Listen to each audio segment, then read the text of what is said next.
சர்வதேச பொருளாதார நிலவரத்திற்கு ஏற்ப இந்தியாவில் தங்கத்தின் விலை அவ்வப்போது உயர்ந்தும் குறைந்தும் வருகிறது. கடந்த சில மாதங்களாக தங்கம் விலையானது புதிய உச்சம் தொட்டு வருகிறது. அந்த வகையில் தங்கம் விலை கடந்த 17ஆம் தேதி வரலாறு காணாத வகையில் உயர்ந்து 1 கிராம் ரூபாய் 12,200க்கும் சவரன் ரூபாய் 97,600க்கும் விற்பனையானது. தொடர்ந்து தங்கம் விலையானது ஏற்ற இறக்கத்தை சந்தித்து வந்தது. அந்த வகையில் தங்கம் விலை நேற்று கிராமுக்கு ரூபாய் 10 குறைந்து 1 கிராம் ரூபாய் 11,540க்கும் சவரனுக்கு ரூபாய் 80 குறைந்து 1 சவரன் ரூபாய் 92,320க்கு விற்பனை செய்யப்பட்டது.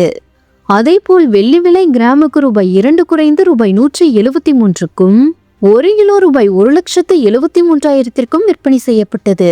இந்த நிலையில் சென்னையில் இன்று ஆபரண தங்கத்தின் விலை கிராமுக்கு ரூபாய் 140 குறைந்து ரூபாய் 11,400க்கும் சவரனுக்கு ரூபாய் 1,120 குறைந்து ரூபாய் 91,200க்கும் விற்பனையாகிறது. வெள்ளி விலை கிராமுக்கு ரூபாய் 3 குறைந்து ரூபாய் 179க்கும் 1 கிலோ ரூபாய் 1,70,000க்கும் விற்பனை செய்யப்படுகிறது.